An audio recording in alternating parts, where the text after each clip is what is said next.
저는 민주주의를 우리 일상생활 속에서 어떻게 하면 쉽고 재미있게 구현할 것인가 라고 하는 콘텐츠를 만들어서 전국에 보급해 오고 있는 시민교육 콘텐츠 연구소의 강정모 소장입니다. 수원 시민 여러분, 이렇게 만나 뵙게 돼서 반갑습니다. 여러분들 이제까지 살아오시면서 경제적으로 어려우신 적 있으셨을까요?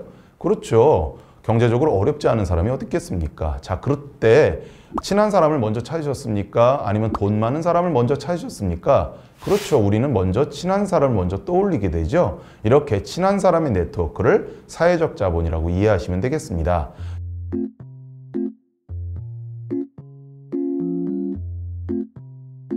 그러면 사회적 자본을 이렇게도 정의를 내릴 수가 있겠습니다. 바로 힘들 때 기댈 사람이 있는가?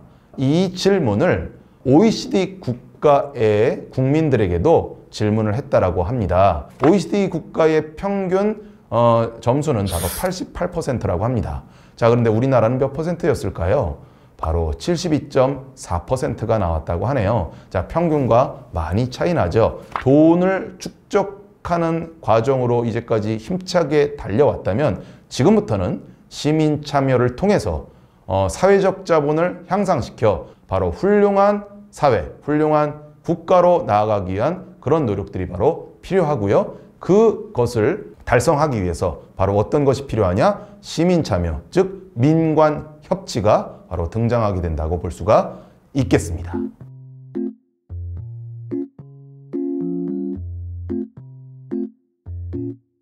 자, 그러면 여기에서 우리는 또 하나의 질문이 등장합니다. 즉, 이 사회적 자본을 도대체 어떻게 만들 것이냐라고 하는 얘기죠.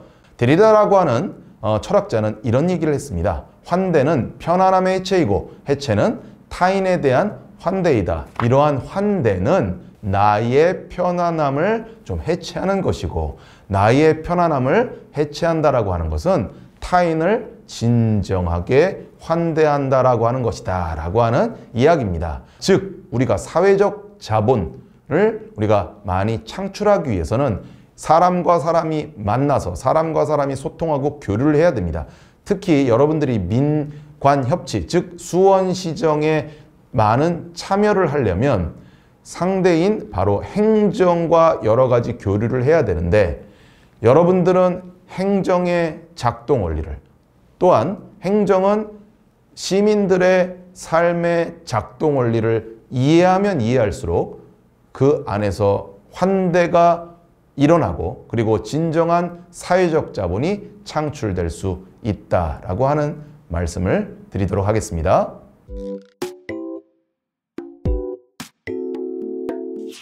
자, 여러분들, 국민과 시민의 차이점이 무엇일까요? 대한민국 선택하신 분 계실까요? 그렇죠. 좀 당혹스러우시죠? 이처럼 국민은 태어나는 존재죠. 자, 그러나 내가 진학을 할까? 직장을 갈까? 이 직장을 갈까? 저 직장을 갈까? 결혼을 할까 말까? 여기에 살까? 저기에 살까? 여러분들 지금까지 전부 다 선택의 연속이셨죠? 즉, 다시 한번 정리를 하면 국민은 태어나는 존재이고 시민은 내가 내린 선택으로 내가 구성해가는 존재다라고도 할 수가 있겠습니다. 우리가 선택하지 않은 것은 무엇이 있을까요? 이렇게 우리가 선택하지 않은 것들을 한번 살펴보시기 바랍니다. 사회적 편견과 차별은 대부분 다 우리가 선택하지 않은 것에서 일어나고 있습니다. 즉, 우리가 선택하지 않은 것을 우리 보러 책임지라고 하는 것입니다. 제가 이렇게 생겨난 것을, 여성으로 태어난 걸, 남성으로 태어난 걸, 전라도, 경상도, 수도권, 강원도에서 태어난 걸, 그리고 장애로 태어난 걸, 흑수저로 태어난 걸 도대체 어떻게 책임지라고요? 자, 이것을 먼저 간파한 사람이 있는데요. 이 사람이 누구냐? 바로 마틴 루터 킹입니다. 나에게는 꿈이 있습니다. 조지아주의 붉은 언덕에서 노예의 후손들과 노예 주인의 후손들이 형제처럼 손을 맞잡고 나란히 앉게 되는 꿈입니다. 나에게는 꿈이 있습니다. 이글거리는 부리와 억압이 존재하는 미시시피주가 자유와 정의의 오아시스가 되는 꿈입니다. 나에게는 꿈이 있습니다. 내 아이들이 피부색을 기준으로 사람을 평가하지 않고 인격을 기준으로 사람을 평가하는 나라에서 살게 되는 꿈입니다. 제가 이 연설문의 맨 마지막 문단을 수원시민 여러분들의 현장에 맞게 재구성을 해왔습니다. 수원시민에게는 꿈이 있습니다. 수원시에 사는 아이들이 선택하지 않은 것으로 평가받지 않고 아이들이 선택하여 쌓아올린 인격을 기준으로 평가받는 지역, 즉 수원시에서 살게 되는 꿈입니다. 어떻습니까? 저와 여러분들의 꿈이기도 하죠. 선택한 것으로 평가받는 사회일수록 성숙한 시민사회가 되는 것이고요. 성숙한 시민사회를 만들어가기 위해 갈등하고 협력하고 연대하는 방법을 확산하는 활동이 민관협치, 시민참여라고 할 수가 있겠습니다. 자, 그런데 여기 보시면 협력과 연대라고 하는 굉장히 훌륭한 단어가 있습니다. 자, 그런데 그 앞에 무슨 단어가 있죠? 그렇죠. 갈등이라고 하는 단어가 있죠. 즉, 갈등을 통과해야 협력과 연대가 실질적으로 작동을 한다라고 할 수가 있겠습니다. 즉, 시민참여 활동 속에서는 활발하게 일어날수록 갈등은 반드시 노정이 되게 돼 있고요. 이 갈등을 어떻게 하면 잘 조정하고 잘 관리하여 그것을 에너지로 전환할 것인가가 시민의 역량이라고 할 수가 있겠습니다. 장기와 바둑의 차이점은 무엇일까요? 장기알은 졸부터 왕까지 크기가 다양하지요. 자, 그러나 바둑알은 어떻습니까? 다 동일합니다. 자, 그리고 장기알에는 뭐가 새겨져 있죠? 한자가 새겨져 있습니다. 이 한자는 뭐를 의미합니까? 그렇죠. 직급과 직책, 계급을 의미하죠. 자, 그런데 바둑알에는 아무것도 쓰여 있지 않습니다. 바둑알 하나하나는 다 동등한 가치죠. 자, 그 다음에 장기알은 가는 규칙들이 규정되어 있습니다. 그 규칙대로 가지 않으면 게임이 진행이 안 되죠. 자, 그러나 바둑은요, 알을 놓는 규칙이 따로 규정되어 있는 게 없습니다.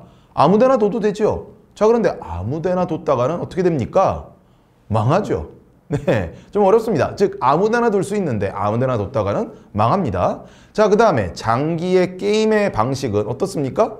자, 알과 알이 서로 싸워서 서로 승부를 가르는 방식이지 않습니까? 자, 그런데 바둑은 알과 알이 서로 간의 관계를 맺어서 영역을 확보하는 방식으로 승부를 내는 방식입니다.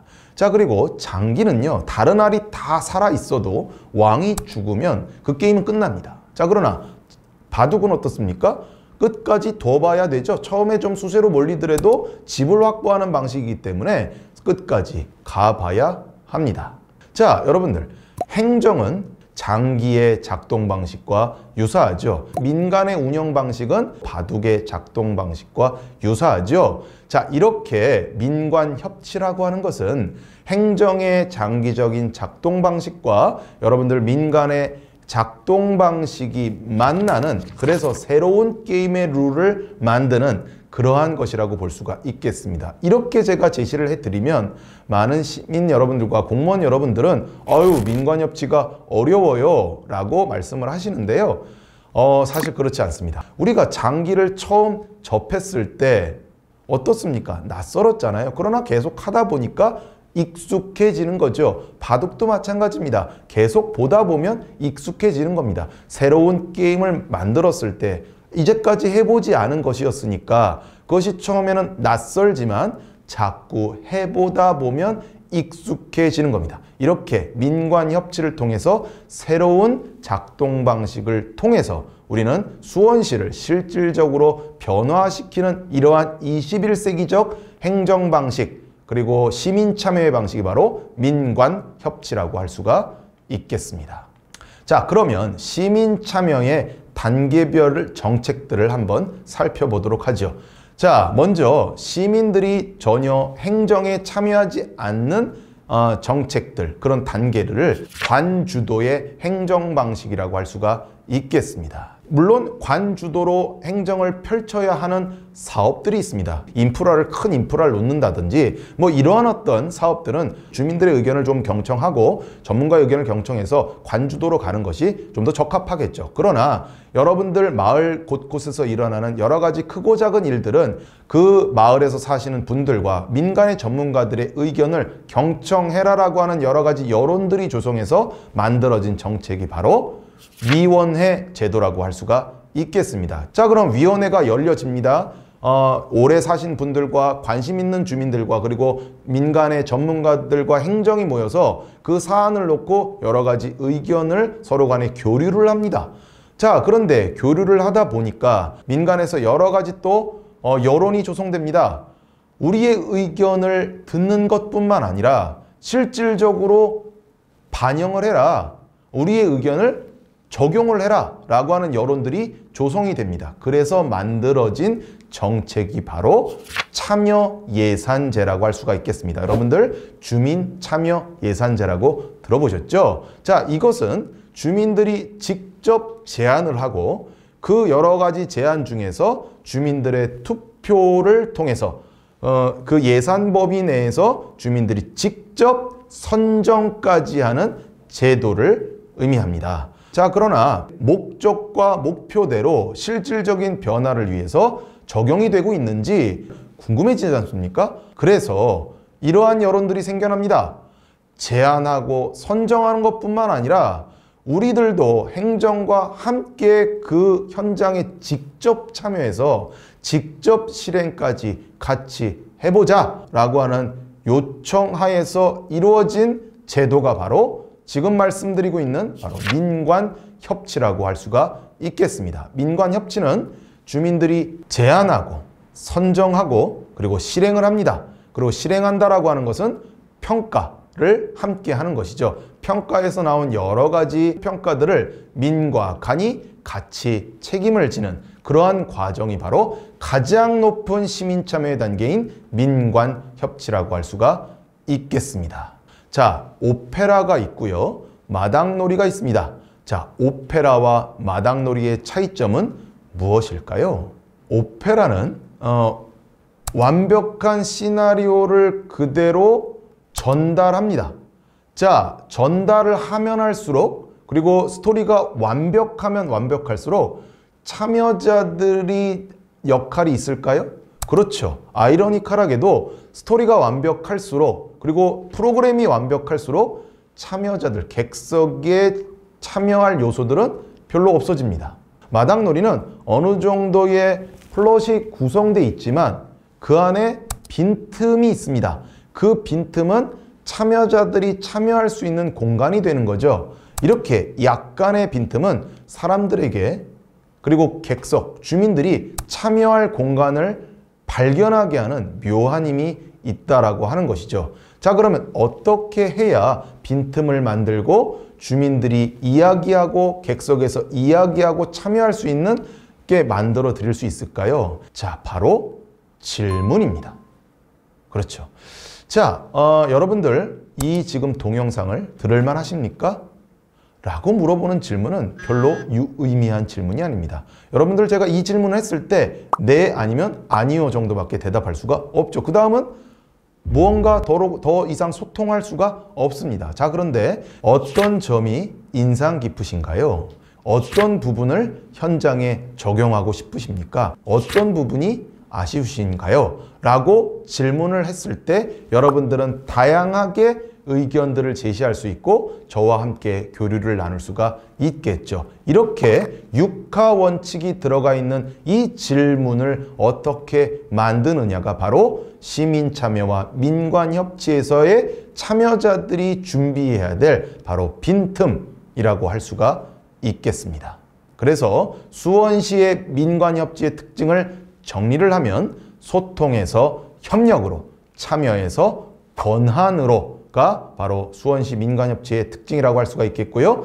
지역사회 문제 해결을 위해 민간과 수원시가 공동으로 정책을 결정하고 집행하고 평가하는 시정 운영 방식 및 체계가 바로 수원시의 민관협치라고 할 수가 있겠습니다. 이제까지 민관협치의 가치 토대와 작동 원리에 대해서 우리가 살펴봤다면 민주행정의 특징인 다양성과 번잡함과 피곤함 때문에 생겨나는 다양한 갈등들이 있습니다. 이 갈등을 어떻게 잘 다뤄서 시민 참여의 에너지로 전환할 것인가를 2부에서 함께 살펴보도록 하겠습니다.